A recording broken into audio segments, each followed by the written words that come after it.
Hello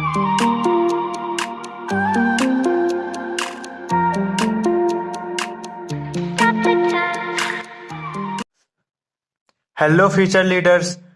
Today we will be start question number 9। तो question number 9 है हमारा, एक वृत्ताकार ब्रूच के चांदी के तार से बनाया जाना है जिसका व्यास 35 मिलीमीटर है। तार को वृत्त के 5 व्यास को बनाने में प्रयुक्त किया गया है, तो उसे 10 बराबर त्रिज्यखंडों में विभाजित किया जाता है। तो पहला पार्ट में हमारा क्या पूछा है, कुल वांछित चांदी के तार की लंबाई, और दूसरा क्वेश्चन है हमारा ब्रूच के प्रत्येक त्रिज्यखंड का क्षेत्रफल। तो हमारे क्वेश्चन में क्या कहा है ना कि एक वृत्ताकार ब्रूच है, तो हमने एक देखिए वृत्ताकार ब्रूच बना लिया है, यहां से यहां तक पूरा एक वृत्ताकार ब्रूच बना लिया है। ठीक, अगर आप लोग किताब के फिगर में देखेंगे तो वहां पर एक अंदर भी ऐसे बना हुआ है, वो इस ब्रूच की मोटाई को दर्शाया गया है। ठीक, हमने इस ब्रूच की मोटाई को नहीं दर्शाया है, तो उससे कोई दिक्कत नहीं है। ठीक, तो हमारा जो ब्रूच है, वृत्ताकार ब्रूच है, इसको चांदी के तार से बनाया गया है, मतलब कि यहां से पूरा यहां तक पूरा चांदी से बनाया गया है, पूरा यहां से यहां तक पूरा चांदी से बनाया गया है। ठीक, और इसके अंदर ये जो तार है इसको भी चांदी से बनाया गया है, और इसके अंदर जो तार है ये 35 मिलीमीटर का है। कितने तार हैं, एक तार, दो तार, तीन तार, चार तार, पांच तार। एक तार ये है, एक तार ये है, एक तार ये है, एक तार ये है, एक तार ये है, मतलब हमारे 5 तार हैं। एक तार ये है, एक तार ये है, एक तार ये है, एक तार ये है, एक तार ये है, मतलब 5 तार हैं। तो हमको क्या करना है, पूरे चांदी के तार की लंबाई निकालनी है हमको। चांदी का तार कहां कहां लगाया गया है, एक बार फिर समझ लीजिए। चांदी का तार वृत्त के परिधि पर लगाया गया है, मतलब यहां से यहां तक पूरा चांदी का तार लगाया गया है। ठीक, और चांदी का 5 तार वृत्त के अंदर लगाया गया है। एक तार ये है, एक तार ये है, एक तार ये है, एक तार ये है, एक तार ये है, मतलब हमको चांदी के तार की लंबाई पूरी निकालनी है। तो चांदी के तार की लंबाई टोटल क्या हो जाएगी, एक तो वृत्त के परिधि पर हमारी चांदी की तार लगाई गई है, तो मतलब हमको वृत्त के परिधि को निकालना है, क्योंकि इसी पर तो ही चांदी का तार लगाया गया है पूरा। ठीक, तो लिख दीजिए यहां पर वृत्त की परिधि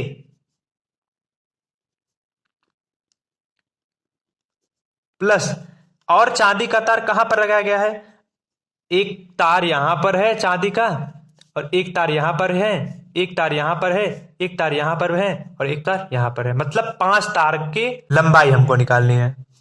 वृत्त की परिधि प्लस 5 तार की लंबाई, हमारा फॉर्मूला तैयार हो गया।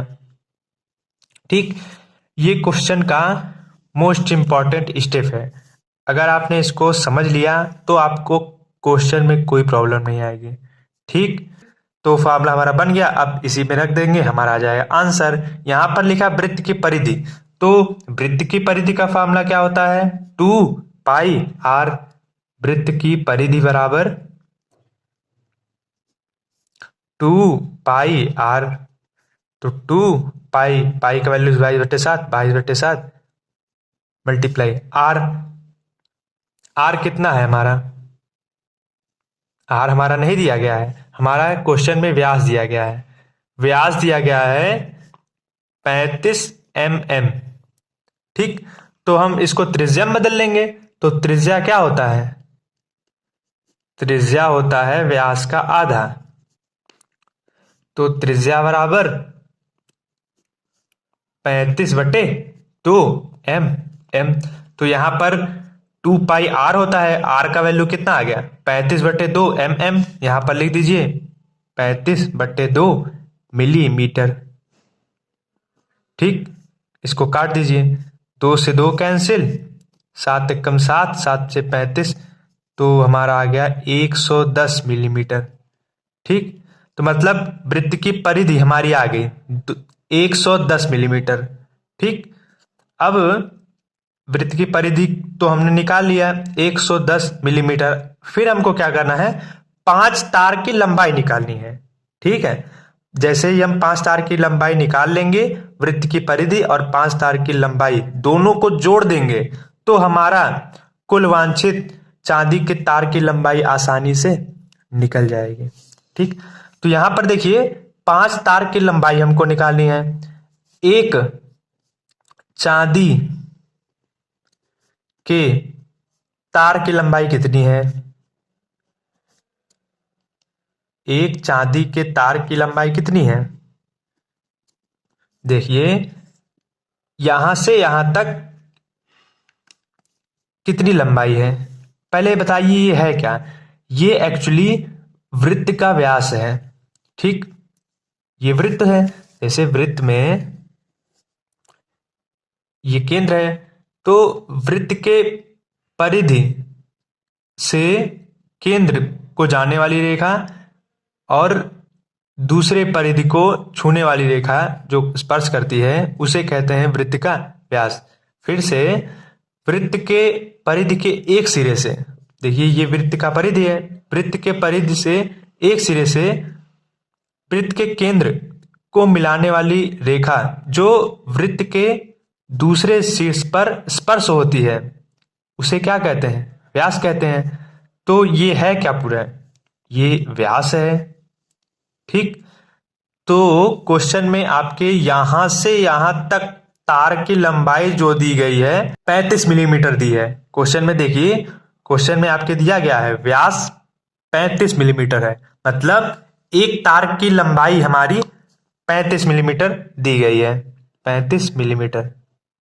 ठीक, तो 5 चांदी, क्योंकि हमको 5 तार की लंबाई निकालनी है ना, तो 5 चांदी के, यहां पर चांदी लिख सकते हैं, 5 चांदी के तार की लंबाई, 5 चांदी तार की लंबाई बराबर एक चांदी के तार की लंबाई 35 मिलीमीटर है, तो 5 चांदी के तार की लंबाई कितनी होगी? 5 से क्या कर देंगे, मल्टीप्लाई, 35 mm गुणे 5 मल्टीप्लाई करा दीजिए, तो 5×5 = 25 हासिल 2, 5×3 = 15, 15 तो 17 मिलीमीटर। तो कुल वांछित चांदी के तार की लंबाई, कुल वांछित चांदी के तार की लंबाई बराबर वृत्त की परिधि, तो वृत्त की परिधि हमारी कितनी आ गई? 110 मिलीमीटर, 110 मिलीमीटर प्लस 5 चांदी के तार की लंबाई, 5 चांदी के तार की लंबाई कितनी आ गई? 175 मिलीमीटर, तो यहां पर लिख दीजिए 175 मिलीमीटर। ठीक, अब इन दोनों को जोड़ दीजिए, यहां आ जाएगा 5 और यहां पर आ जाएगा 8, यहां पर आ जाएगा 2 मिलीमीटर। आंसर। ओके, इसी में हमारा सेकंड पार्ट है,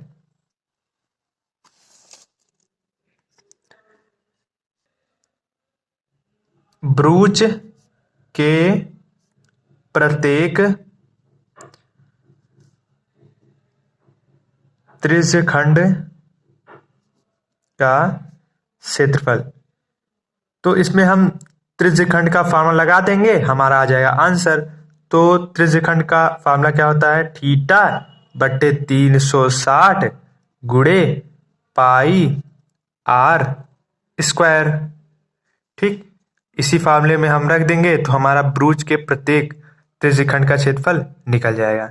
लेकिन हमारा प्रॉब्लम यहां पर आ गया कि क्वेश्चन में कहीं पर भी थीटा का वैल्यू नहीं दिया गया है, मतलब कोण का कोई वैल्यू ही नहीं दिया गया है हमारे क्वेश्चन में। तो हम पहले क्या करेंगे, थीटा का वैल्यू निकालेंगे। अब इसको कैसे निकालेंगे, इसको ध्यान से समझिएगा। जैसे कोई वृत्त दिया गया है, ठीक, और इस वृत्त को अगर हम यहां से अगर वृत्त के केंद्र से एक व्यास खींच देते हैं, तो अगर हम पूछ लें कि यहां पर कितने अंश का कोण होगा, यहां पर कितने अंश का कोण होगा, यहां पर होगा 180 डिग्री, और यहां पर भी कितना होगा 180 डिग्री। अब ये 180 डिग्री कैसे पता चला कि हमारा यहां पर 180 डिग्री का होगा? ठीक, क्योंकि देखिए वृत्त कुल कितने अंश का कोण बनाता है, 360 डिग्री का। तो यहां पर लिखेंगे 360 बटे, जब हमने वृत्त को यहां से यहां तक एक व्यास बनाया इसके अंदर, तो देखिए वृत्त दो भागों में बट गया, एक भाग ये और एक भाग ये। तो हमने क्या किया, 360 में 2 से दे दिया भाग, और 2 में जब दे दिया भाग हमारा आ गया 180। ठीक, इसी प्रकार कोई वृत्त अगर दिया गया है, इसके अंदर अगर हम 4 व्यास बना दें, सॉरी 2 व्यास बना दें, एक व्यास ये, एक व्यास ये, तब हम पूछें ये कितने अंश का कोण होगा, ये कितने अंश का कोण होगा, ये कितने अंश का कोण होगा, ये कितने अंश का कोण होगा, तो ये 90-90 अंश का कोण होगा। यहां पर भी 90 होगा, यहां पर भी 90 होगा, यहां पर भी 90 होगा, यहां पर भी 90 होगा। अब ये 90 कैसे आया इसको समझ लेते हैं। देखिए वृत्त पूरा कितना कोण बनाता है, 360, यहां पर लिख दीजिए 360 बटे, अब जब हमने 2 व्यास खींचा तो ये कितने भागों में बट गया, एक भाग ये, एक भाग ये, एक भाग ये, एक भाग ये, मतलब 1 2 3 4, 4 से हम दे देंगे भाग, तो हमारा देखिए क्या आ गया, 90 आ गया। यही देखिए सब में हमारा क्या आ रहा है, 90 आ रहा है। ठीक, अगर हम इसी प्रकार इसमें देखिए, ये पूरा 360 है और इसके अंदर कितना भाग में बटा है, 1 भाग, 2 भाग, 3 भाग, 4 भाग, 5 भाग, 6 भाग, 7 भाग, 8 भाग, 9 भाग, 10 भाग। ठीक, इसमें जैसे हमने कोण कैसे निकाला, जैसे वृत्त है तो इस वृत्त पूरा 360 होता है, तो हमने 360 लिखा बटे 4 लिख दिया, क्योंकि 4 इसलिए लिखा क्योंकि 4 बराबर भागों में बट रहा था, 1 2 3 4, तो हमने भाग दे दिया, हमारा आ गया 90। मतलब यहां के कोण को निकालने के लिए हमको क्या करना होगा, केंद्र पर बने कोण, केंद्र पर बने कोण थीटा बराबर, तो वृत्त पूरा कितना है, 360 का है, 360 बटे, जैसे यहां पर देखिए 2 व्यास हमने खींचा था, तो 2 व्यास जैसे ही हमने खींचा तो 4 बराबर भागों में बट गया, 1 2 3 4, तो 360 बटे 4 से हमने भाग दे दिया। इसी प्रकार इस वृत्त में 5 व्यास खींचे गए हैं, क्वेश्चन में आपके देखिए दिया गया है 5 व्यास खींचे गए हैं, तो कितने भागों में बटेगा, 10 भागों में बटेगा, 1 भाग, 2 भाग, 3 भाग, 4 भाग, 5 भाग, 6 भाग, 7 8 9 10 भागों में बटेगा। तो हम यहां पर दे देंगे 10 से भाग, जैसे हमने यहां पर 4 से भाग दिया था क्योंकि 4 बराबर भागों में बट रहा था, इसी प्रकार इस पूरे वृत्त में 10 बराबर भागों में बट रहा है, इसलिए हम इसमें 10 से भाग दे देंगे, तो कोण हमको पता चल जाएगा, यहां जाएगा 36 अंश।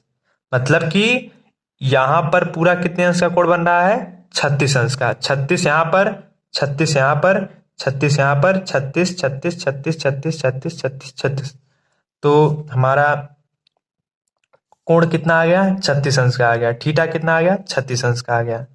ठीक, अब हमको निकालना क्या था, त्रिज्यखंड का ही तो क्षेत्रफल निकालना था, थीटा बटे 360, थीटा बटे 360 गुणे पाई आर स्क्वायर, थीटा इसमें हमारा कितना है, 36 है, तो 36 बटे 360 गुणे पाई का वैल्यू 22/7, आर स्क्वायर, आर इसमें हमारा कितना है, त्रिज्या हमारा कितनी है, 35/2 mm, तो 35/2 आर स्क्वायर होता है, फिर से 35/2 हो जाएगा, फिर से थीटा बटे 360 गुणे पाई आर स्क्वायर होता है। वही चीज हमने यहाँ पर किया है, थीटा का वैल्यू इसमें हमारा 36 आ गया ना, हमने यहाँ पर 36 लिख दिया बटे 360 गुणे पाई आर स्क्वायर। आर का वैल्यू हमारा 35/2 है, हमने 35/2 लिख दिया क्योंकि आर स्क्वायर है, फिर हमने 35/2 लिख दिया। अब इसको कर दीजिए सॉल्व। ठीक,